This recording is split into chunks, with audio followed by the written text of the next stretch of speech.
And the first speaker of today is Giovanni Buono. Are you here, Giovanni? Yes. Hello, everybody. Thank you for inviting me. Great. Where are you from, Giovanni? Well, actually, I'm Italian, but I'm based in Spain since 20 years, more or less. Oh, yes. cool. So yeah, I am. So depend to who you ask, someone can consider myself Spanish. Nice. Let me see. Do you have some slides with you? Yeah, I prepared some slides from my project that I will start to introduce, giving some context, because in order to avoid that it would be just an advising speech. But let me. Okay, cool. Yeah. Well, Yeah, I will give you the floor and yeah, enjoy yeah. the 30 minutes. Yeah. Okay. Yeah.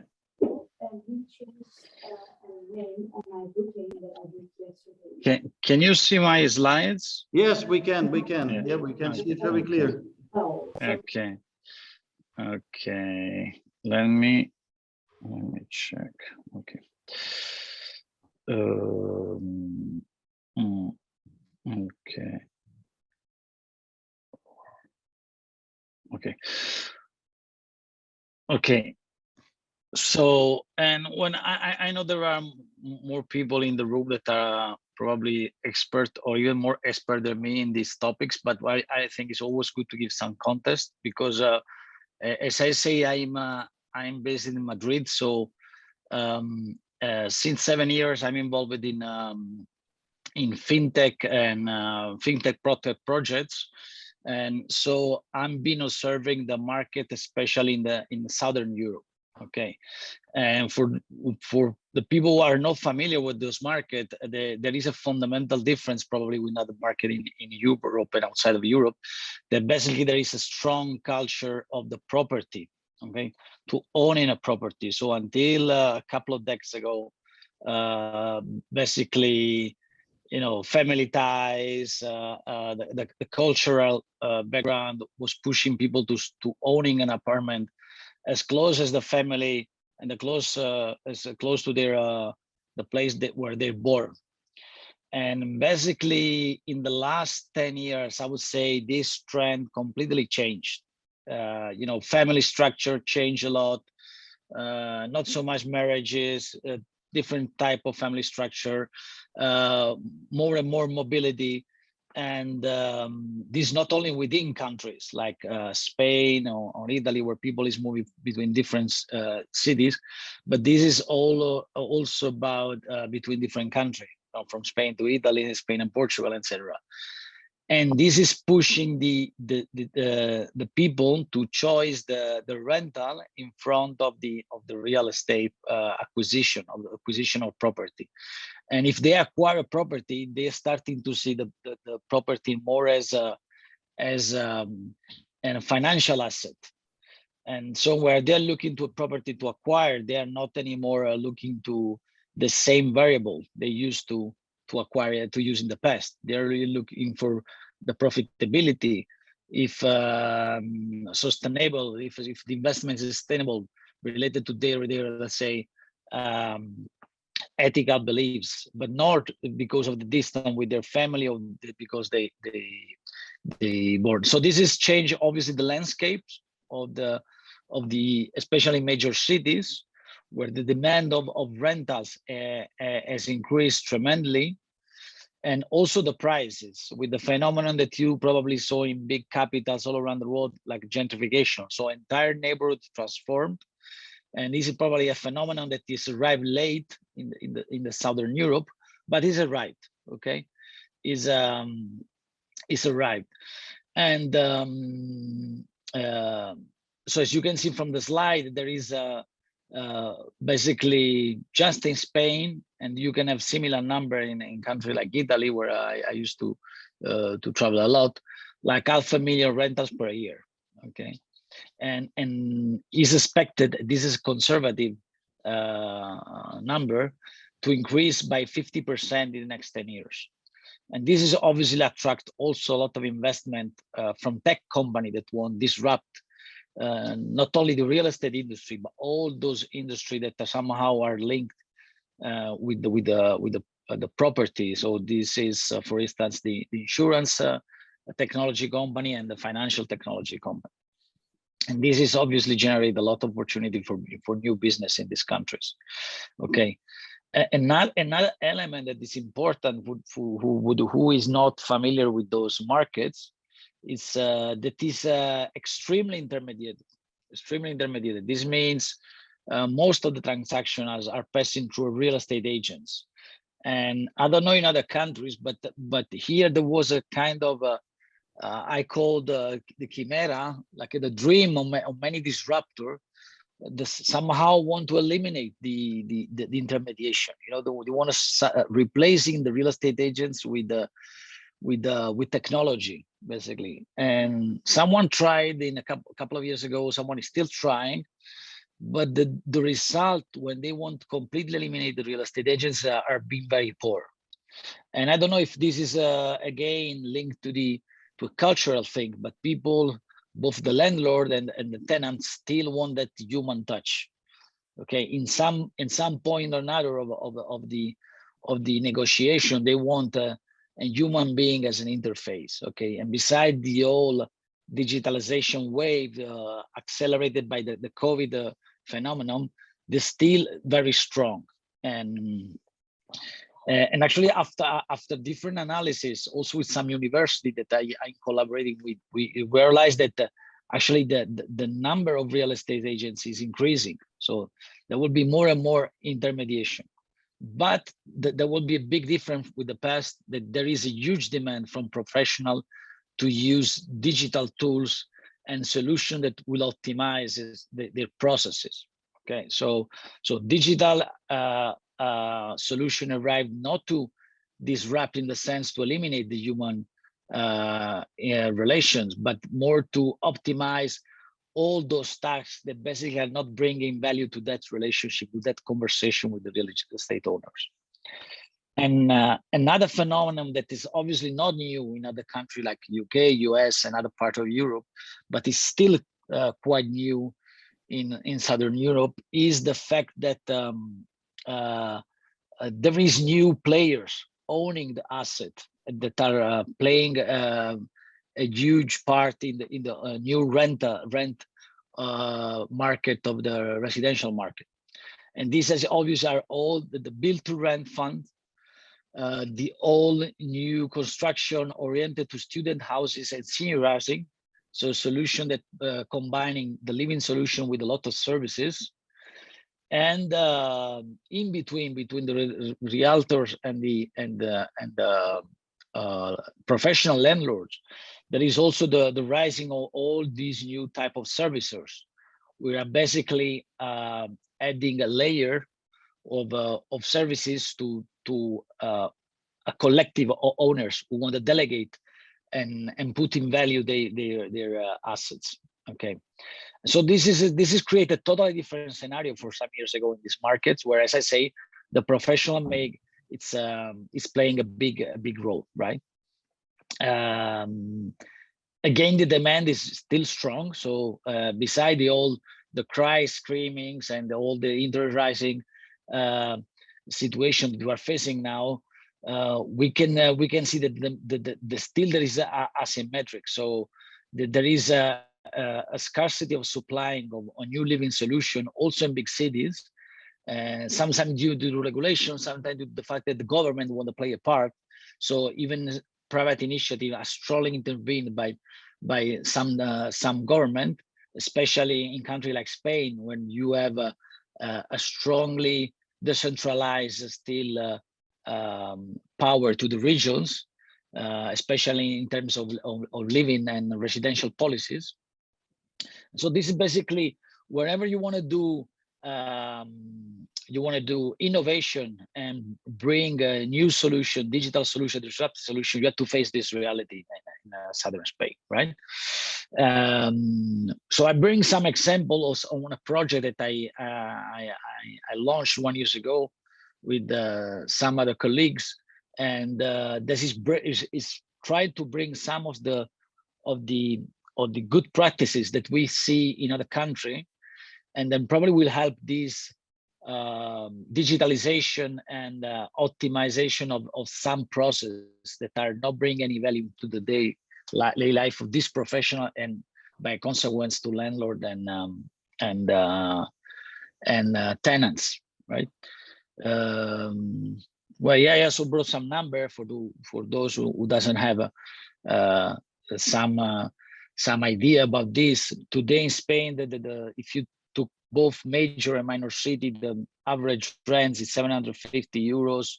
The average rent contract is 3 years, so you can basically have an idea how much big is the market today. Okay, as I say, there is a low competition in the sense that there are still some largely fragmented market from the professionals' point of view, and low digitalization. And so this creates a big opportunity to whoever want to bring solution from other country to these regions. Okay, so this is an example of a solution we created, right? And basically something very common in other country is basically this is a complex problem, right? We saw well, this is start from this consideration, right? That basically, if you look at to the rental market, you see a lot of interaction and obviously friction at the very beginning of the process, right? And so it's there where you find some of the major pains that all the actors involved in this transaction are basically suffering. Okay, which ones? Just to mention a couple of one, the financial barrier for tenant. Obviously, in Spain, there is still very common to ask for cash or for cash for a bank guarantee, and to the tenant. So this bring a very complicated, especially recently big city like Barcelona and Madrid, where we are seeing an influx of foreigners that want to work there, and they're coming without no local historical work profile or living profile. So it's very difficult for landlord to validate the risk of these tenants from a financial standpoint, also from a behavioral standpoint, right? So as I say, this solution is an example that want to provide some value to this point of the negotiation. So one is basically a digital profiling system that is basically sourced from some information provided by the tenant, but it's also fed by a large database, a private and public one, and combine this with some big data and recent and AI algorithms, with this becoming smarter every single day, and basically provide a very accurate risk profile, as I say, not in terms of just of financial standpoint, but also behavioral. So how good a tenant, and not based on standard, only on standard values like the age and then, the basically the place where he lives and how much income he has, but a different type of variables. And then this provide a chance to the landlord or the real estate agents to evaluate if this is the right tenant or not, or if when they receive a large amount of applicants, they can basically decide who is the most accurate, the most suitable tenants out of the many applicants they receive. Okay, but maybe the most important things about the product is that you can, once you get the risk profile of this tenant, you can associate different type of product. And this is where we came to a conversation with some insurance company and financial institution that we provide this risk-adjusted profile of tenants, and they issue very price-adjusted product to protect the landlord and basically also the reputation of real estate agents in between. Okay, and this is very useful if you think about it, not only for the normal landlord who own one or two properties, but also for bigger institution with a large portfolio of apartments, and they contract, they negotiate insurance contract only based on value and more on standard risk profiles. So these tools could help also this large institution to optimize their cost in terms of coverage by millions, basically. Okay, so this is just an example. I want to make to, sorry, yeah. Wouter, tell me, there is Q&A would be at the end of the session, or do you prefer that I receive some inquiries today? So right now, in the remaining 10 minutes. Boom, boom, boom, boom. Yes, that is possible, Q&A, if you want to.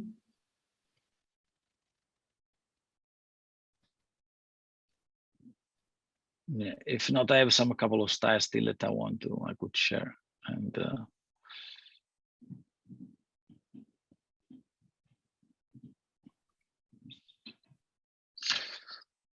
but if I again continue with a couple of mention, one of the things that we realize launching this project that is aiming to disrupt the South European market is basically take into account the real estate agents. Okay, many people try to provide a similar solution just to break the financial barrier of the tenants, but basically they realize at the end that this was impossible if you don't take into account also basically the real estate agents. Okay, if you go only to the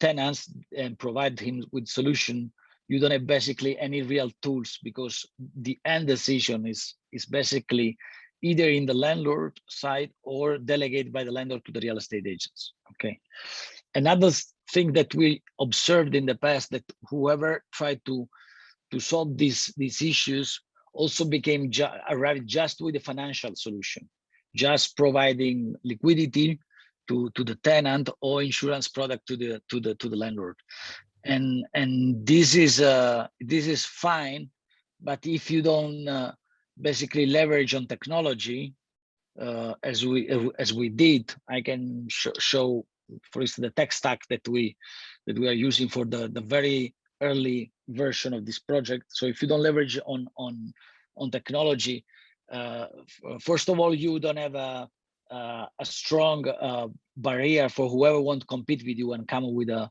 larger sum of money, and secondly, you are really only solve a part of the issue. Again, you are not solving the daily life of the real estate agents that basically still are paying a lot of visits and do a lot of the documentation processing manually, and etc. So this is where there is a big difference with a project like this. Okay,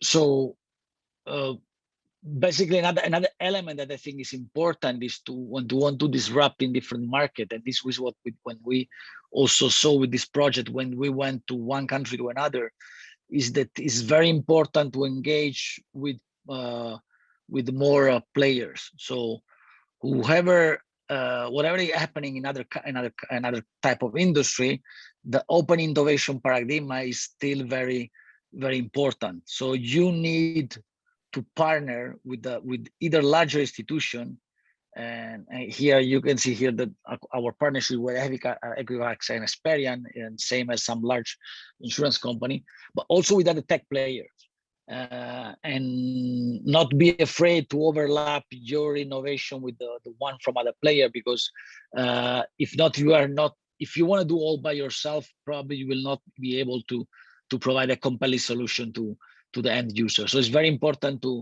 to integrate other stakeholders in the whole construction of innovation, basically solution, right?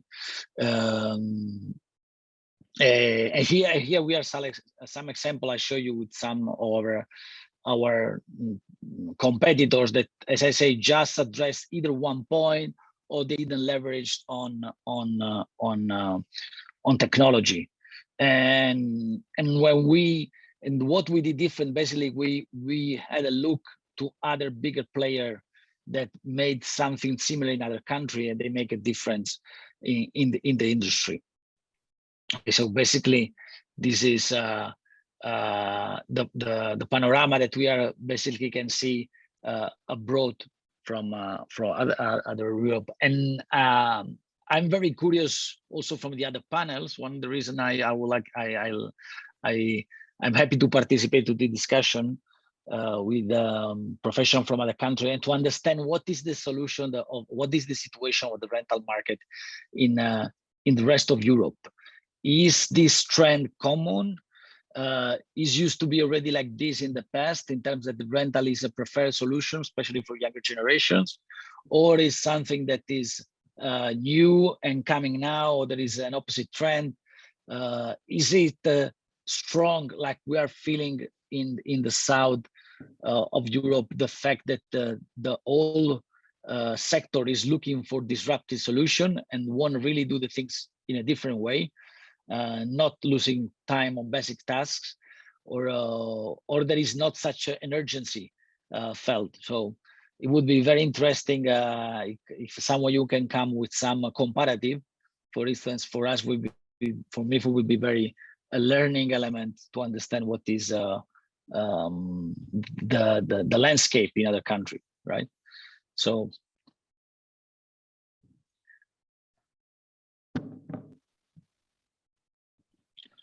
I think I finished with the slide. Not sure, as I say, that someone has some questions or want to participate maybe at the end.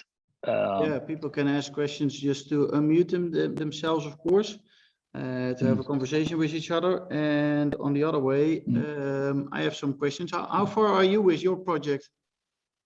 With your Well, company? the company has been launched 1 year ago, and basically we came up after the build of both the financial insurance and the digital solution. We came up to the market on December. We are seeing a very good adoption from the market. So we just signed a couple of contracts with one of the two major real estate build-to-rent funds in Spain. So basically, at the moment we're generating revenues. We also recently closed convertible notes, and now are opening our next funding round, like the seed round. And we are onboarding tech developers to basically implement the tech roadmap that we planned at the beginning of the project. So we are quite happy. We're seeing that basically the market is ready to use this kind of solution. He actually is eager to use these solutions. Where do you see the most adoption? Is it from the tenant side or is it from the residential side? Is residential, is on the professional side. Once you find the real pain points and you provide a platform that make these tools really easy to be accessed by the professional, they are using. So tenant as unfortunately tenants are really they are keen to pay whatever it needs to get access to the living solution. There is such a big difference between amount of asset available and tenants, especially in big cities. So they are really keen. They are not price sensitive. We also test price, and they are not price sensitive. So they really are keen to pay high premium to get access. So okay, and but yeah, you're now focusing in Spain. Is it? Are you also looking to other countries to expand? No, we are definitely were born with international, let's say, ambitions. So we already made some analysis on other countries. So this is something that you are really looking in terms of partners, both on tech and commercial side, to help us to expand to other countries. So definitely we want to go abroad. Okay, so cool. Well, I think I would like to thank you. If does somebody else has some questions, that's now possible. So please unmute yourself and ask some questions if you like. And otherwise, I have in the background my the program of the rest of the day.